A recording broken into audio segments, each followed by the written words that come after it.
JAT Chat, presented by the Journal of Athletic Training, the official journal of the National Athletic Trainers Association.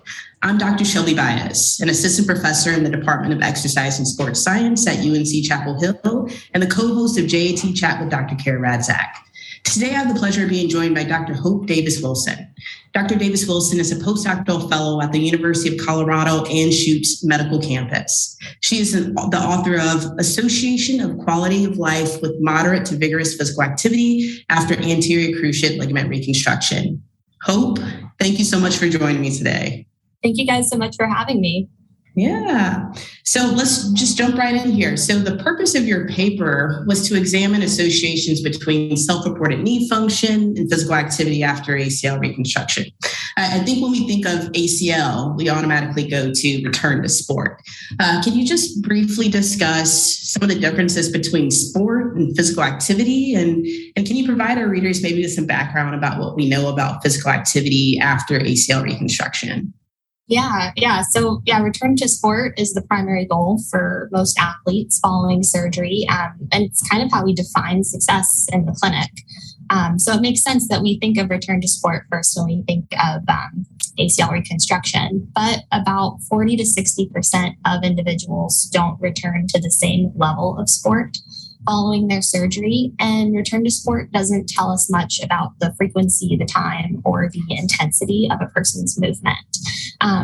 So when we think of physical activity, it's not just sport participation. It can include activities of daily living, walking to campus if you're a college student, running errands, and it can include intentional workouts and exercise like running as well. So it's kind of a combination of all the movement throughout a person's day.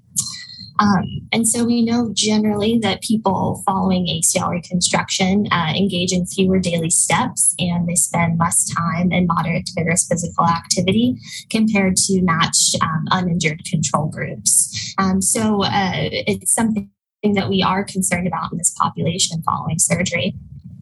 So not just thinking about organized, structured physical activity engagement, but some of the unorganized recreational exercise, walking, running, jumping, some things that may not get picked up in sport that we also need to consider. Yeah, exactly. And I think, with this population from the current study, it was a lot of people from our college campus. And so a lot of their activity was walking to classes, maybe going to the gym, being on the elliptical. A lot of them did run for their exercise as well. But kind of all this additional physical activity that you don't just pick up in an organized sports setting. Yeah, that makes a lot of sense.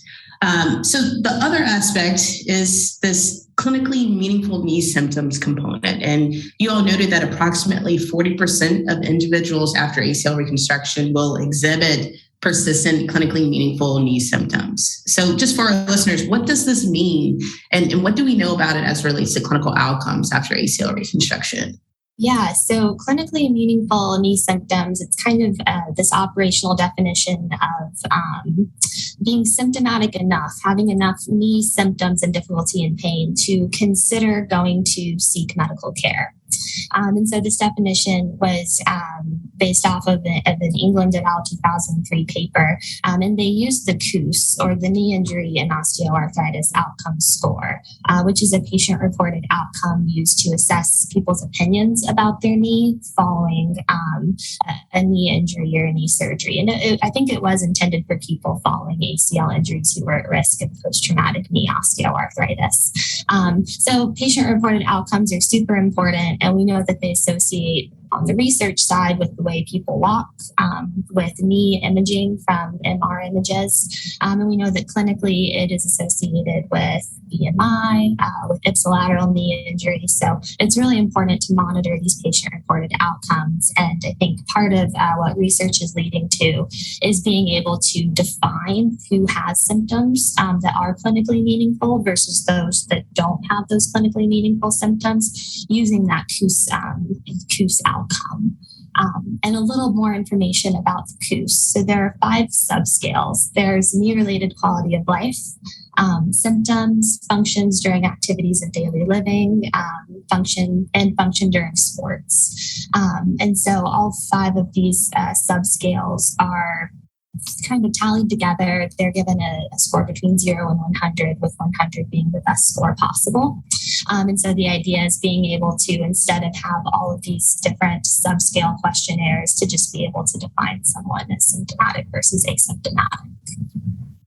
And so approximately how long does it take to complete the COOS? So it takes participants maybe 10 to 15 minutes if they're completing all 5 subscales. And then the knee-related quality of life, if you were to just fill that one out, I think it's just maybe less than a 5-minute thing. So I guess it does take a little bit of time in a clinical setting, but for a research study, it's definitely one of our easier outcomes that we collect. Yeah, but I think even clinical though, like 10, 15 minutes, but you get so much information about symptoms and pain and function that it could be one of those good questionnaires to integrate into clinical practice to start to identify some of these early knee symptoms and meaningful symptoms. So you mentioned a little bit about dichotomizing individuals into symptomatic versus asymptomatic. So can you talk a little bit more about the England criteria, and what are some other ways that we've seen people, our researchers, categorize individuals into a symptomatic group versus asymptomatic? Yeah, so the England criteria, which is what we did in the current study, is based off of, it kind of goes from the knee-related quality of life measure. And so to be identified as symptomatic, a person had to score less than 87.5 out of 100 on the COOS quality of life questionnaire. In addition to that, they had to score below a similar cutoff for 2 out of the 4 other subscales. So kind of centered around the quality of life questionnaire with some additional subscale thresholds that they had to be below. And so that was how a person was defined as symptomatic. And so there are a few different ways, a few different thresholds that some research groups are going towards. For example, Harkey et al. Is using a similar COOS subscale cutoff to identify folks specifically after ACL reconstruction who may be at risk of early osteoarthritis.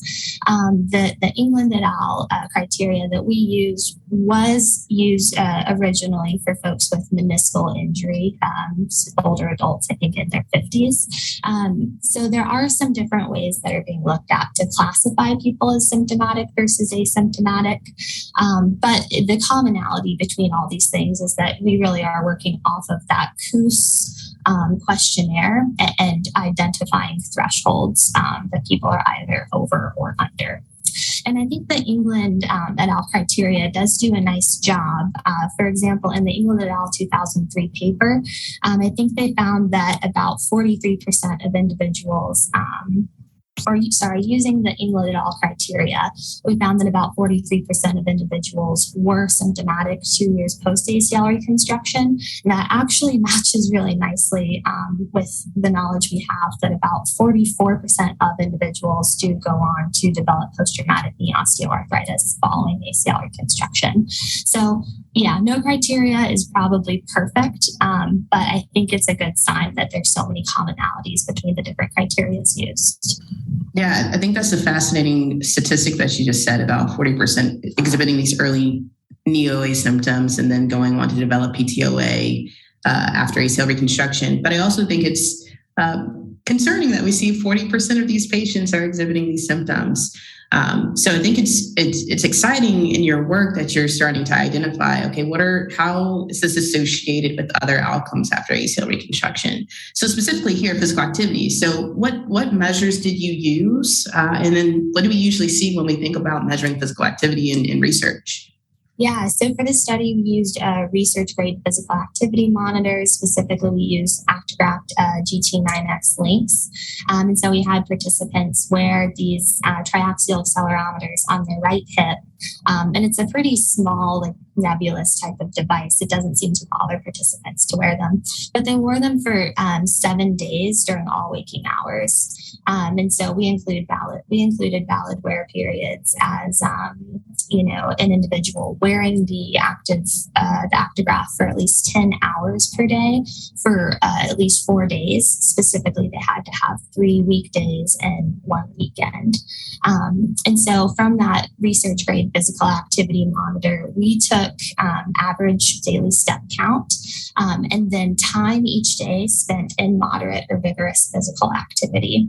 So I think daily step count kind of speaks for itself. We probably all know what that outcome looks like. Maybe it's around 10,000 steps per day.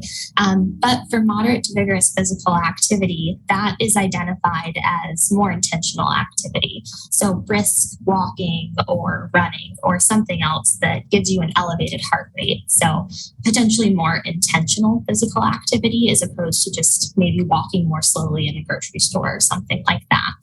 And those are pretty common variables that you're going to see in the physical activity monitoring literature. And so we chose those because we liked that daily step count represented your overall physical activity volume. And then we liked that moderate to vigorous physical activity kind of separated out and gave you your more intentional physical activity. So one thing you mentioned was that you collected on both the weekdays and the weekend. Can you just mention a little bit about why both were intentionally collected? Oh, yeah, definitely. So many populations, there's going to be a difference between their amount of physical activity on a weekday versus a weekend. And I think that difference kind of is eliminated with older adults who maybe have less flexibility in their schedule. But for our younger adults, many who were in college, it was vital that we had both the weekdays and the weekend. If you think about what you did in college on the weekends, it was probably really different from the weekday. So we did see some differences, and it was important that we were able to collect both in this study.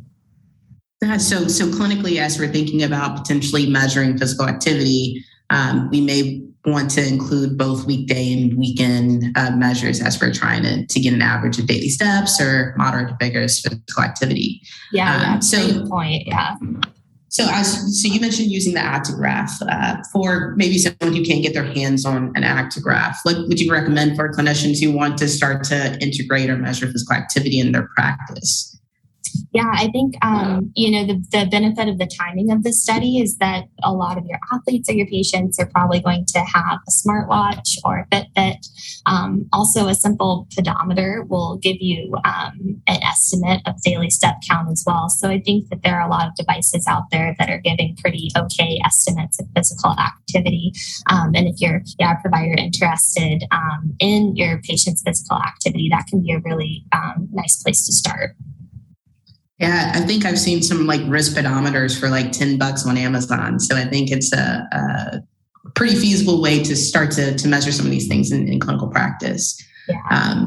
So to specifically your paper and your study, so we've talked a lot about the outcomes, but what all did you find as it relates to knee function and physical activity after ACL reconstruction?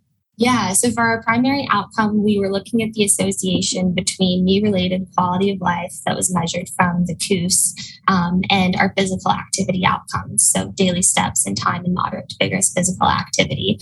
We had 66 participants in that primary aim, and they were pretty heterogeneous with their time post-ACL reconstruction. So we had participants from 6 months post-surgery to years post-surgery. And anyways, within this primary aim, we did control for age and months post-ACL reconstruction, as well as concomitant meniscal history. And we found that there was really zero association between self-reported quality of life and either physical activity outcome. So no association there. I guess, can you tell me a little bit of why maybe this was observed, or what did you all hypothesize? So we hypothesized that we would see an association between, better quality of life and more time spent in physical activity. And then contrary to our hypothesis, we found that there was just legitimately zero correlation between these two variables when we were looking at our entire cohort. However, as a secondary aim, we hypothesized that if we dichotomized our participants into those who were symptomatic and those who were asymptomatic, we might see associations within those cohorts that we didn't see with the entire group. And so we had 36 individuals who were asymptomatic and 30 who were symptomatic. And then within the symptomatic group, when we looked, we found that individuals who engaged in more time in moderate to vigorous physical activity reported better knee-related quality of life. And that was specifically in folks who were symptomatic. We did not find that association in folks who were asymptomatic. So still in our asymptomatic group, those that reported just essentially no symptoms related to their knee, we found no association between their quality of life and engagement in physical activity. So the symptomatic group who engaged in more physical activity had better quality of life? Yes, yeah. And so that was specific to those who were symptomatic. So yeah, it's kind of like a brain teaser to think about. But those who did report symptoms, or out of those that did report symptoms, those who had better quality of life did engage in more physical activity, specifically time in moderate to vigorous physical activity. Now, to complicate things further, we did not see associations between daily steps and knee-related quality of life in either the asymptomatic or the symptomatic group. So these associations were specific to moderate to vigorous physical activity. So lots of questions just coming into my brain thinking about that. Yeah. And so I guess starting with, why do you think we saw that association with the symptomatic group with the physical activity and quality of life? Is it just engaging in physical activity makes you happier or makes you feel better, or what do you think? Yeah, so I have a few hypotheses. I think first, we did not see that association in the asymptomatic group.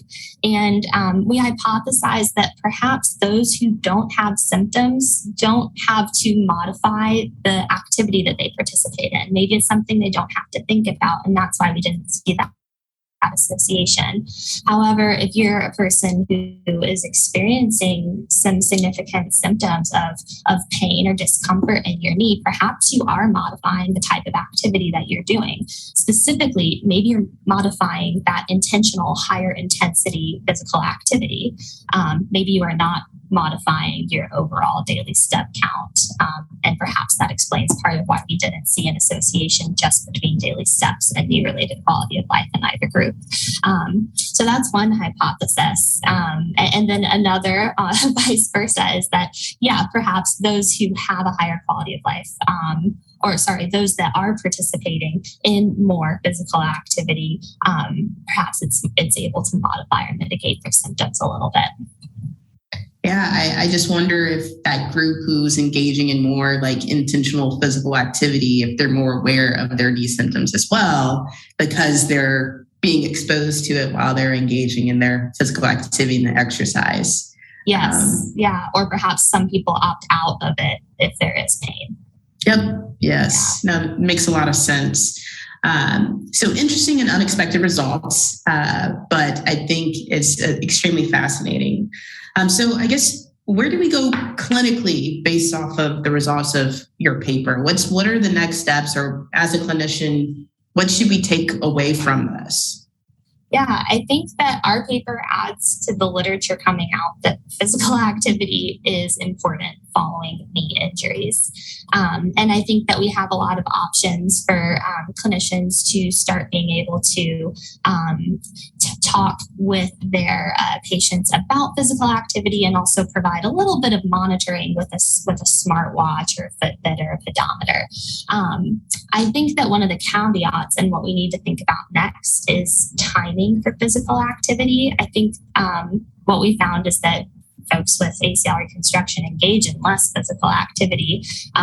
Folks that are participating in more maybe report higher quality of life, but this is with a really heterogeneous time group. We have people who are years out from ACL reconstruction. So to me, I think that what is next is being able to look at people who are much earlier following ACL reconstruction and really monitor all parts of their recovery as they go into their return to sport testing to be able to see, when is it too early to increase the physical activity? What's the optimal timing for us to actually start to intervene on physical activity? And so I think I'm hearing like the big picture, not just let's get them back to sport, of course, but also let's make sure that they're engaging in physical activity and their daily steps and in moderate to vigorous physical activity, active minutes. throughout the course of their week. Awesome. So last thing, so can you provide, I guess, a take-home point for all of our readers, whether a researcher, a clinician, et cetera, about your paper? Yeah, I think that this adds to the literature that not only should we focus on return to sport, but we should also consider how to help our athletes and patients engage in the physical activity, even if this physical activity isn't sport specific. And I think that, this contributes to being on the right track to helping providers be able to monitor their athletes and give some feedback on physical activity and to just have patients be aware that physical activity is important. Wonderful. Well, Hope, thank you so much for joining me today. This article is available free of charge by the Journal of Athletic Training. I highly recommend everyone go and download this current manuscript when it comes out in an upcoming issue. Thank you so much, and we will see you next time.